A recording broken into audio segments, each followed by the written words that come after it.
Friends, ये वाला video मेरा जो है वो JOIT के स्टूडेंट्स के लिए है जिनका रिटन टेस्ट क्लियर हो गया और उसके बाद वो टाइपिंग टेस्ट की तैयारी कर रहे हैं।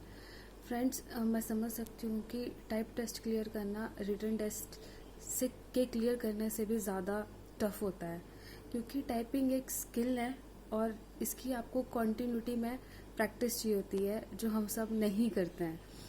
हम लोग प्रैक्टिस कब करते हैं? जब हमारा रिजल्ट आ जाता है, उसके बाद हम कीबोर्ड अरेंज करेंगे, लैपटॉप अरेंज करेंगे, या तो फिर कोई कंप्यूटर सेंटर देखेंगे कि जहाँ पर हम टाइपिंग टेस्ट की तैयारी कर सकें। तो मतलब इस चीज़ को हम ये नहीं बोल सकते कि आप 15 डेज़ या 20 डेज़ में आप टाइपिंग सीख जाओगे और उस टेस्ट को क्लियर कर लोगे। ठीक है, मैं ये नहीं बोलती आपको कि भाई मैं ऐसा बोलूँगी आपको इसमें कि आप 30 डेज़ प्रैक्टिस करो टाइपिंग की और देन आप टाइपिंग टेस्ट देने चले जाओ और आपका क्लियर हो जाएगा। मैं ऐसा बिल्कुल भी नहीं बोलूँगी, बट मैं अपने एक्सपीरियंस से रिलेटेड आपको कुछ चीज़ें बताऊँगी। ये 5 बातें अगर आप ध्यान रख लोगे तो मैं ऐसा बोलती हूँ कि 80 to 90% चांसेस है आपके कि आप टाइप टेस्ट क्लियर कर लोगे। फर्स्ट ऑफ ऑल मैं आपको ये बोलना चाहती हूँ कि सबसे ज़्यादा ज़रूरी तो प्रैक्टिस ही होती है। प्रैक्टिस के आगे तो कुछ चीज़ भी नहीं है, बट स्टिल कुछ 5-6 टिप्स हैं जो मैं आपको देना चाहूँगी, जो मैंने अपने एक्सपीरियंस से गेन किए हैं। नंबर 1, आपने वहाँ कंप्यूटर लैब है, ठीक है।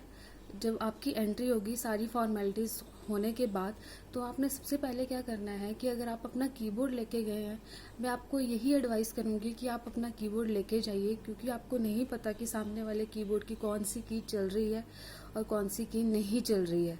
ठीक है, फिर अगर इन केस अगर आपकी कोई की नहीं चली, बैक स्पेस नहीं चला या स्पेस बार नहीं चली, तो आप नर्वस हो जाओगे। अगर नर्वस हो गए तो वहीं आपका टेस्ट जो है वो ख़राब हो जाएगा। तो मैं चाहूँगी कि आप अपना पर्सनल कीबोर्ड लेके जाएं, और वो USB वाला कीबोर्ड होना चाहिए, ब्लूटूथ वाला नहीं। सबसे पहले आपने क्या जाना है, वहाँ पर आप लैब में जब जाओगे तो आपने अपना सबसे पहले कीबोर्ड अटैच करना है। ठीक है, आपने अपना कीबोर्ड अटैच कर दिया तो उसके बाद आपको क्या आएगी कि स्क्रीन के ऊपर कुछ वो डिटेल्स फुलफिल करने को बोलेगा। आपने आराम से बिल्कुल ध्यान से पढ़ के उन डिटेल्स को फुलफिल करना है, क्योंकि अगर आपने वहाँ कुछ गड़बड़ कर दी तो आप स्टार्टिंग में ही नर्वस हो जाओगे। ठीक है, ये आपका हो गया। अब दूसरी बात है कि अगर आपको उसके बाद बाकी सब भी अपनी डिटेल्स फिल कर रहे होंगे, तो उसी टाइम आपको क्या किया जाएगा, मैटर दिया जाएगा जो आपने टाइप करना होगा। ठीक है, आपने सबसे पहले क्या करना है, उस मैटर को लेना है, उस पर नंबरिंग लिखनी है। ठीक है, नंबरिंग इसलिए क्योंकि आपसे कोई लाइन स्किप ना हो जाए। ठीक है, तो इस चीज़ के लिए आपने क्या करनी है, इस एश्योरेंस के लिए नंबरिंग लिखनी है। नंबरिंग लिखने के बाद आपने क्या करना है, अगर आप कंफर्टेबल विदाउट नंबरिंग भी आप कंफर्टेबल हैं तो कोई ज़रूरत नहीं है, आपको नहीं है ज़रूरत लिखने की। अगर आपको लगता है कि नहीं भाई मैं नर्वसनेस की वजह से कोई चीज़ कोई लाइन भूल सकता हूँ या सकती हूँ, तो आपने क्या करना है, नंबरिंग डाल देनी है। ठीक है, उसके बाद आपने क्या करना है, लाइंस लगानी है। ज़रूरी नहीं कि आप हर लाइन के नीचे एक लाइन लगाते जाएं, लगाते जाएं, तो उससे क्या होता है कि बहुत घिचड़ पिचड़ सा हो जाता है। ठीक है, मतलब ऐसा हो जाएगा कि आपको ही रीड करने में उस टाइम प्रॉब्लम हो जाएगी। तो आपने लाइन जो लगानी है वो 2 या 3 लाइन के बाद एक लाइन लगानी है, 2-3 लाइन के बाद एक लाइन लगा दो। ठीक है, इससे आपको खुद भी आसानी रहेगी कि इन केस अगर आप भूल गए तो आप एकदम से कैच कर लें कि नहीं भाई मैं यहाँ पर था, या थोड़ा बहुत एकदम से आइडिया लग जाता है उस टाइम पे। ठीक है, अब मैं आपको ये बोलूँगी कि आपने क्या करना है, लाइन लगा दी आपने, उसके बाद आपने क्या करना है, उस मैटर को एक बार अच्छी तरह से रीड कर लेना है।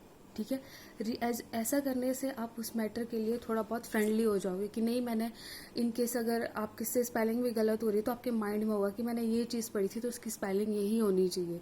ठीक है, कभी कभी स्पेलिंग्स उन्होंने जानबूझ के गलत दी होती है कि ताकि वो देख लें कि ऐसा नहीं कि कोई मैं एक लाइन पढ़ रही हूँ, आधी लाइन पढ़ रही हूँ और वहाँ पर वैसे ही टाइप करने लग जा रही हूँ। ठीक है, तो वैसे भी थोड़ा बहुत बोर्ड वाले थोड़े चालाक भी होते हैं।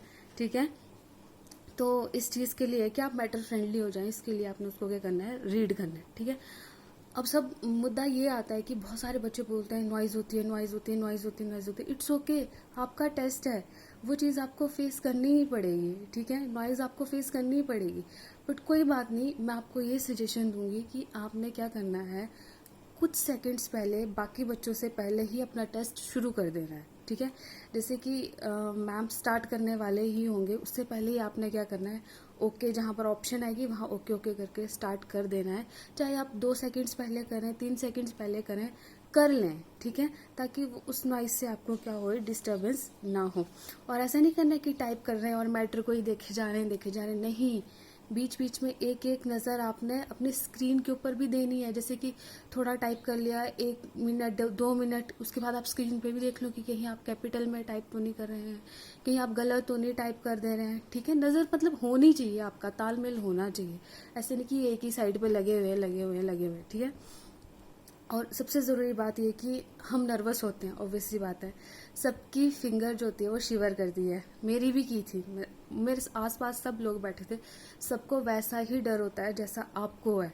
सब कोई 5वीं बार दे रहा है, 6ठी बार दे रहा है, 7वीं बार दे रहा है, इसका मतलब ये नहीं कि इसको डर नहीं लगता है, डर सबको वैसा ही लगता है, क्योंकि टेस्ट तो टेस्ट होता है, ठीक है। वो सबके लिए एक जैसा ही होता है और सबके लिए फीलिंग वो वैसी ही होती है।